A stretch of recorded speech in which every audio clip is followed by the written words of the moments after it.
যে কাবলি এসে দেখছিল যে বাঙালি ছেলে, বাংলাদেশি ছেলে, সে জাম খেতেছে। জিজ্ঞেস করছে তুম সব ক্যা খায়া করতে হো? বলছে হাম সব জাম খায়া করতে হ্যাঁ। काबली बोलছে हम खा सकते हैं? क्यों नहीं, जरूर तशरीफ लाइए दरख्त पर और मजे से खाइए। আসেন গাছে ওঠেন, জমের খাওয়া খান। কাবলি উঠছে, এখন ও তো আর বোঝে না যে কোনটা ভালো লাগবে, কাঁচা পাকা যা পায় তাই খায়, মুখ গেছে কষে ভরিয়া। কই তো মজা লাগে না, মজা লাগে তো কোনটা কেমন নাকি, তোমরা খাও কেন? ছেলে বলতেছে দেখো কালা কালা যেগুলি আছে ওইগুলো খাও, এগুলি হলো মজা। সে তখন কালো কালো খাচ্ছে।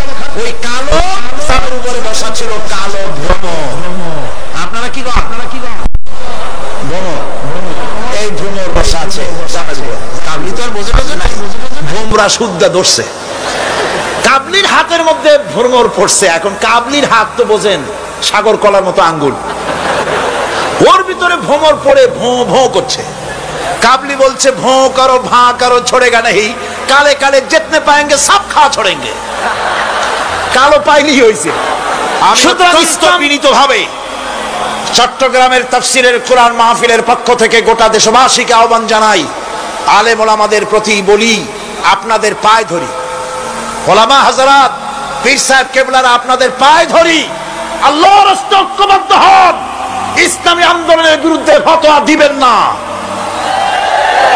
এটি আত্মঘাতী কাজ। নিজেদের সর্বনাশ নিজেরা করছেন, নিজেদের পায়ে নিজেরা কুড়াল মারতেছে। এরপরে আমি যুবকদের জন্য বলবো, যুবকরা তোমরা যারা মাহফিলে এসেছো, মাহফিলে যুবকরাই বেশি আসে আলহামদুলিল্লাহ। এই জন্য মাহফিলে ঠেকাবার, লোক ঠেকাবার জন্য কত যে চেষ্টা, তাদের চেষ্টার কোনো অবধি নাই। এই আমি আমার বিরুদ্ধে 1989-90 দুইটা বছর যা জ্বালানো হয়েছে, যেখানে যাই, আমি যাওয়ার আগেই হযরত হরতাল শরীফ আইসে হাজির, 144 ধারা হাজির। তো মাবুদের মেহেরবানি, জনগণ কোরআনের পাগল, বাংলাদেশের জনগণ যেখানে 144 দিয়েছে সরকার, জনগণ সেখানে 288 বানায় দিছে। এক পত্রিকায় দেখলাম সেখানে লিখেছে হরতালও সফল, তাফসীরও সফল। তা আবার কেমনে? তারপরে দেখলাম উনি নিজেই লিখছেন, তিনি লিখছেন সেখানে যে সাইদি যেখানে যায় হরতালের ডাক দেওয়া হয়। তো হরতালের ডাক দেওয়া হলো পরে স্কুল বন্ধ, কলেজ বন্ধ, মাদ্রাসা বন্ধ, দোকানপাট বন্ধ, কারখানা বন্ধ। সন্ধ্যার দিকে কারো কোনো কাজ নাই, সব তাফসীরে হাজির। তো দুটোই সফল হলো। কোরআনের পাগল থেকে, কোরআনের পাগলদেরকে কোরআন থেকে বঞ্চিত করা, দূরে রাখা ওদের সবচাইতে বড় ভয়। বুড়ারা ওরাই যাবে মাহফিলে, যুবকরা যায় কেন? ওদের চিন্তা যে আমাদের পুকুরের জিরানো মাছগুলি সব তো নিয়ে গেল, ঠেকাইতে পারবে না। এই যুবকদের শরীরের ভিতরে রক্ত কার? না না, আল্লাহর রক্ত না, আন্দাজে কথা কইেন না। এক কোটি কোটি মুসলমান যুবকের ভেতরে রয়েছে শাহ মখদুম, শাহ আমানতের রক্ত, হাজী শরীয়তুল্লাহর রক্ত রয়েছে, হাজী নিসারউদ্দিনের রক্ত, তিতুমীরের রক্ত রয়েছে। সুতরাং এই মুসলমান যুবকদেরকে ইসলামের রাস্তা থেকে সরিয়ে দেওয়া যাবে না।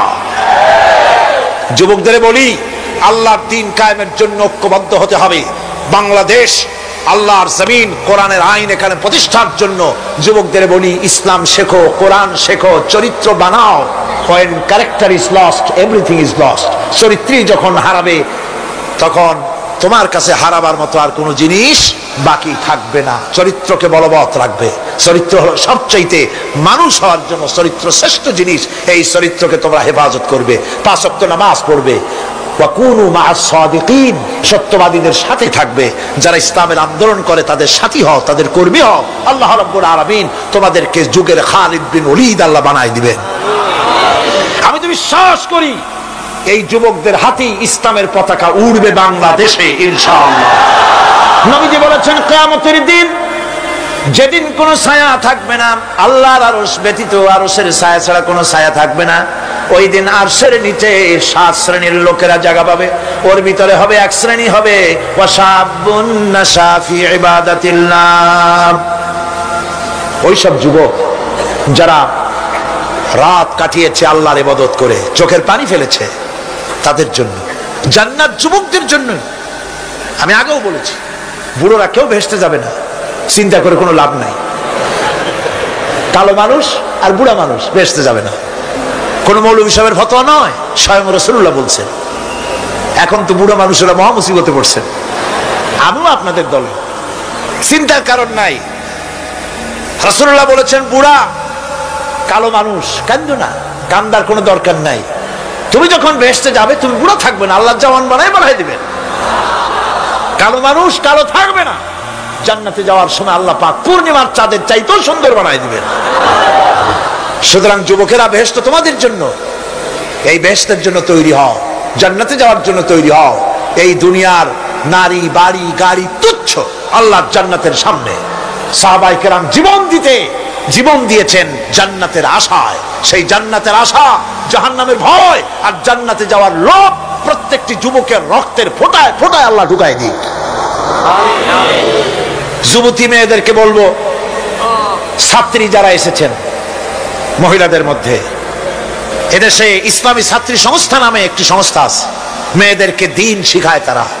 যেখানে মেয়েরা তাদের সতীত্ব বজায় রাখতে পারে না, দ্বীন শিখতে পারে না, সেখানে কলেজে, বিশ্ববিদ্যালয়, হাই স্কুলে ইসলামী ছাত্রী সংস্থা একটা নিয়ামত। জোরে কোন আলহামদুলিল্লাহ। সব ভাইদেরকে আর মায়েদেরকে বলবো, আপনারা আপনাদের মেয়েদেরকে ছাত্রী সংস্থার সাথে দ্বীন শেখার জন্য, ঈমান শেখার জন্য, চরিত্র শেখার জন্য আপনি তাকে দিয়ে দেন। 1 বছর 6 মাস পরে ওই মেয়েকে দেখলে আপনার চোখ ঠান্ডা হয়ে যাবে। আলহামদুলিল্লাহ, দিনদার হবে, নামাজি হবে, পরিষ্কার। আমি আল্লাহ কি প্রতিদান দিতে পারবো?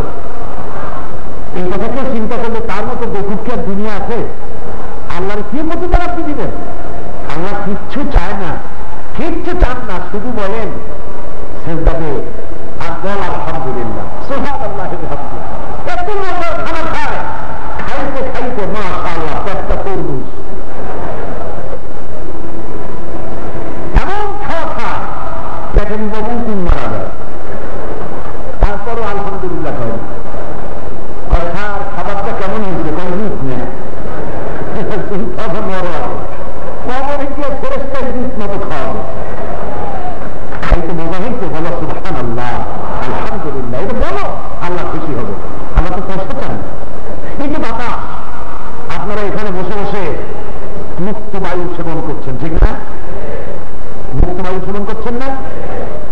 এখানে যদি ফ্যান চলতো তাহলে তার দিন উঠতো কিনা? কথা না করলে বুঝি কি দিন উঠতো কিনা? এই যে লাইট করে চলছে, দিন উঠবে না? দিন দিতে হবে না? তাহলে এই কথা কেন চিন্তা করেন না যে সূর্যের আলো পাই, চাঁদের আলো পাই, কোনো ফেরেশতা তো দিন নিয়ে আসে না। অনবরত বাতাস থেকে অক্সিজেন গ্রহণ করছি, বাতাস দিচ্ছি আর ময়লা করে ছেড়ে দিচ্ছি, কোনোদিন তো কোনো ফেরেশতা আসলো না দিন নিয়ে। আসছে কেউ? আল্লাহ রাব্বুল আলামিন বলেন, আমার নিয়ামত ভোগ করো আর বলো আলহামদুলিল্লাহি রাব্বিল আলামিন। আমার প্রশংসা করো, আল্লাহ পাক খুশি হয়ে যাবেন। নিয়ামতের শুকর আদায় করো।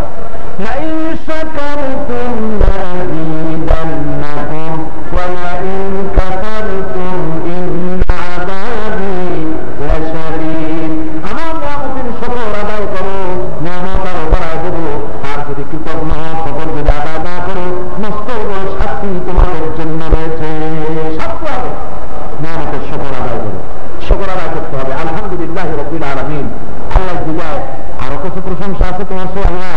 আল্লাহ শিখে দিচ্ছেন, বল আর রহমানির রহিম, বলে আর রহমানির রহিম। আমি যে আল্লাহর প্রশংসা করি তিনি হচ্ছেন রহমান, তিনি হচ্ছেন রহিম। সুবহানাল্লাহ ওয়া বিহামদিহি। তিনি রহমান, ওয়া রাহমাতি ওয়াসআত কুল্লা শাই। আল্লাহ পাক বলেন, আমার করুণা, আমার রহমত সমস্ত কিছুকে পরিবর্তিত করে রেখেছে। আমার দয়ার উপর সব ভাসমান। সুবহানাল্লাহ ওয়া বিহামদিহি। আমার দয়ার উপরে কুল্লুমান মা ফিস সামাওয়াতি ওয়াল আরদ কুল্লুল্লাহ কাতাবা আলা নাফসিহি রাহমা। আল্লাহ রাব্বুল আলামিন বলেন, আকাশ ও পৃথিবী কার? এই কথা যদি প্রশ্ন করা হয়, তাহলে জবাবে তারা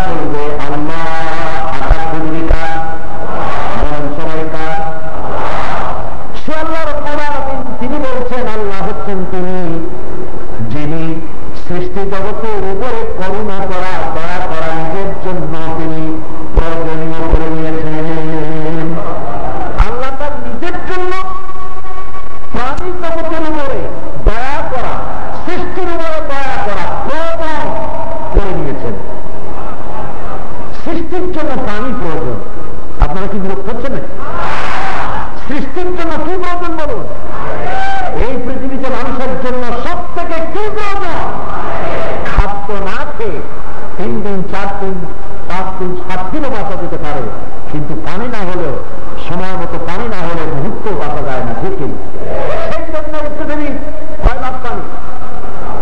আরেক ভাগ এখন লক্ষ্য করেন, পৃথিবীর আটলান্টিক মহাসাগরের জলভাগ, প্রশান্ত মহাসাগরের জলভাগ, ভারত মহাসাগরের জলভাগ, এ ধরনের সমুদ্র মহাসমুদ্রের বিশাল বিশাল পানি আল্লাহ পাক জলভাগ বানায় রেখেছেন। এই পানি সৃষ্টি জগতের জন্য যথেষ্ট নয়। পানি পানির জায়গায় আছে। রহমান তো তিনি, যিনি আল্লাহ রাব্বুল আলামিন এই সাগরের ভিতর থেকে নদী বার করেছেন, নদীর ভিতর থেকে খাল বার করে প্রতিটি এলাকা এলাকায় পানি প্রবাহ করে দিয়েছেন। মাটির নিচে সুমিষ্ট পানি সৃষ্টি করে দিয়েছেন, মাথার উপরে পানির চাদর বিছিয়ে দিয়েছেন। আর সেই মেঘমালা থেকে পানি বৃষ্টির কণা কণা করে, কোথায় একটা কণা আছে বালু আছে শুষ্ক, একটা বালু পৃথিবীতে কোথায় আছে, আকাশ থেকে বৃষ্টির কণা কণা নাজিল হয়ে প্রত্যেকটি বালু কণাকে ভিজাইয়া 30টা মিলাইয়া দেয়। তার নাম হচ্ছে রহমান। যেরকম সুবহানাল্লাহ। তার নাম কি? রহমান, যিনি আকাশ থেকে বৃষ্টি বর্ষণ করে প্রত্যেকটি পাতা ভিজান, প্রত্যেকটি ভূমি কণা ভিজায় দেন। সুবহানাল্লাহ। পারবেন আপনি? এটাও নাকি প্রকৃতিকর। আমার ভাইয়েরা, আল্লাহ রাব্বুল আলামিন বলেছেন, আল্লাহুল্লাযী আরসালার রিয়াহা ফাতুসিরু সাহাবা ফাসুকনাহু ইলা বালাদিন মাইয়িতিন ফাআহইয়ানা বিহিল আরদা বা'দা মাউতিহা কাযালিকান নুশুর। আল্লাহ পাক বলেন, আমি সমুদ্রের নোনা পানিগুলি বাষ্পীয় আকারে উত্থিত করে মেঘমালায় পরিণত করে দেই। আর বাতাসকে হুকুম করে, বাতাস এই মেঘগুলি টেনে নিয়ে যাও, আকাশের পরে অমুক জায়গায় নিয়ে যাও। চলে নদী, বাতাস তাকে পরিচালনা করে নিয়ে গেল। চলমান পানি, চলমান পানি। মেঘের চেয়ে কত স্তর আপনি প্লেনে উঠতে টের পাবেন। ইন্টারন্যাশনাল প্লেনে ফ্লাইটে যদি উঠে 35 থেকে 40,000 ফিট উপর দিয়ে তখন যায়, মেঘের কত স্তর। কোন কোন এলাকা মনে হয় যেন তুলা বিছাই দিয়ে রাখা হয়েছে, কোনটা তুলার মতো, কোনটা কুণ্ডের মতো, লেবের মতো, তোষকের মতো, নানান কায়দায় পানিগুলি ছড়ায় রেখেছেন আল্লাহ পাক। এই পানি বাতাসকে হুকুম করা হয়। আল্লাহ পাক বলছেন, বাতাসকে হুকুম করি মেঘকে টেনে নিয়ে যাও। মেঘ টেনে নেওয়া হলো, যেখানে বৃষ্টি আল্লাহ বরাদ্দ করবেন সেই জায়গায় বৃষ্টি হবে। আল্লাহ পাক বলেন, বৃষ্টি নাজিল হলো। বৃষ্টি পড়ার পর মৃত জমিনকে বৃষ্টির পানি দিয়ে আমি প্রাণ সঞ্চার করে দিলাম। মাটি নরম হয়ে গেল। আমি রহমান, কেমন রহমান দেখো, মাটি নরম করে দিলাম। এবার তুমি জমিন চাষ করবে। জমিন চাষ করার জন্য গরুর প্রয়োজন। গরু কে বানিয়েছেন বলেন? এবার গরু লাগবে, মোষ লাগবে, গবাদি পশু লাগবে। মাটি চাষ করার জন্য লাঙ্গল লাগবে। সেজন্য কাঠ আর লোহা দরকার। এই কাঠ আর লোহাটা আল্লাহ পাক কাঠ বানাইছেন, লোহা বানিয়েছেন। আপনি লাঙ্গল বানালেন, এই লাঙ্গল দিয়ে চাষ করলেন। জমিন চাষ করার পরে বীজ বপন করে দিলেন।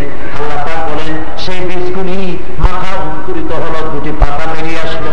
আকাশ থেকে সূর্যের তাপ পড়লো। এবার পাতা 2টি বসে পড়ে গেল, রোদের তাপ পাইয়া কচি পাতা। মাগরিবের পরে সূর্য আল্লাহ অন্তরায় করে দিলেন, চাঁদ এলো, অন্ধকার রাত এলো। রব্বুল আলামিন শিশির কণা অবতীর্ণ করে দিলেন, শিশির কণা নাজিল করলেন। বৃষ্টি দিলে পরে বৃষ্টির বড় বড়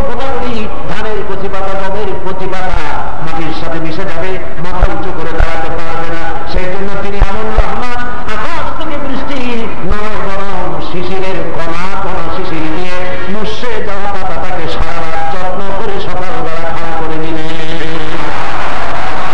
পরের দিনে আস্তে আস্তে করে বড় হলো। আল্লাহ রাব্বুল আলামিন সারের বন্দোবস্ত করে দিলেন। আর তোমরা সার বানিয়েছো, আর আল্লাহ পানির ব্যবস্থা, সারের ব্যবস্থা, অক্সিজেনের ব্যবস্থা সব করে দিয়েছেন।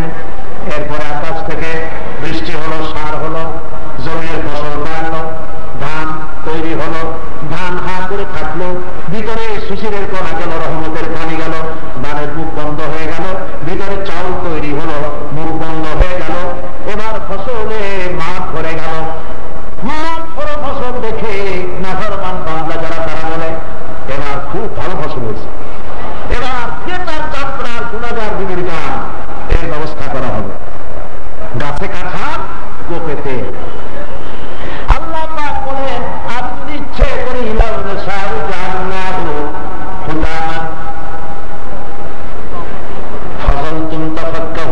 আমি যদি ইচ্ছা করি তোমার এই ফসলকে আমি কুটায় পরিণত করে দিতে পারি, সবুজ বানাই দিতে পারি।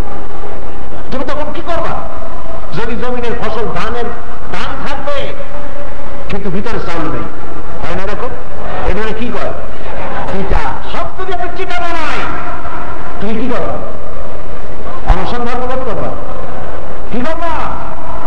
বিক্ষোভ মিছিল করবা? কিছু করতে পারবা না। তোমরা কি করবো? কপালের উপর হাত মারবা, বলবা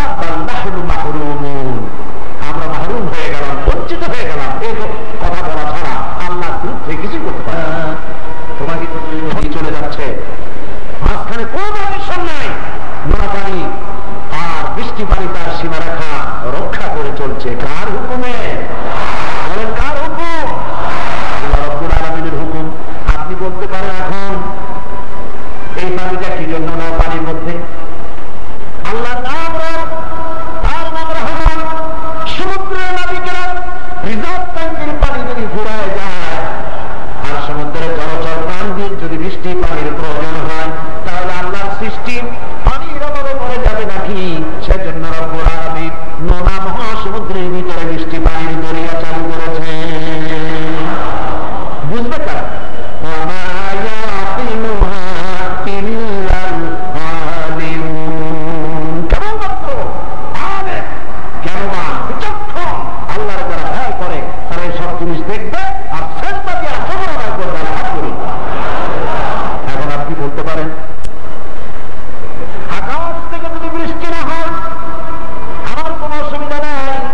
নদীর পানি যদি নাও থাকে, নদীর পানি যদি না থাকে তাও অসুবিধা নেই। আমি পাম্পিং করে মাটির পানি উঠায়া আমি পাম্প মেশিন দিয়ে আমার ফসল ভরাই নেব। যদি এমনটি আপনি বলেন, আল্লাহ পাক এর কথার জবাবে আল্লাহ পাক আগেই বলেছেন,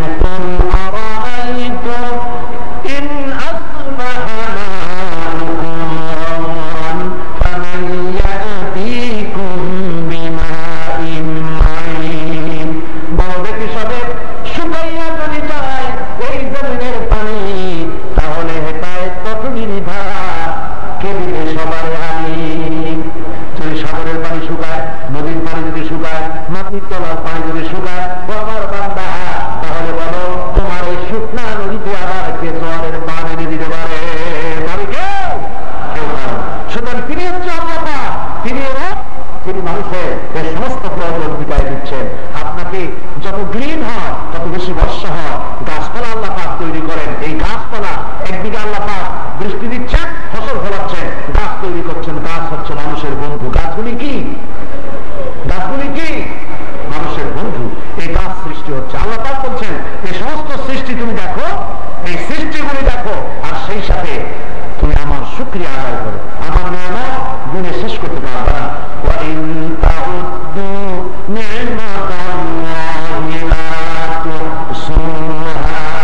আমার নিয়ামত গুণে গুণে শেষ করতে পারবে না। এগুলি বুঝবে তারা। আল্লাহ পাক বলেন, ইন্না ফি খালকিস সামাওয়াতি ওয়াল আরদি ওয়া ইখতিলাফিল লাইলি ওয়ান নাহার লাআয়াতিন লিউলিল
সেই পরকালে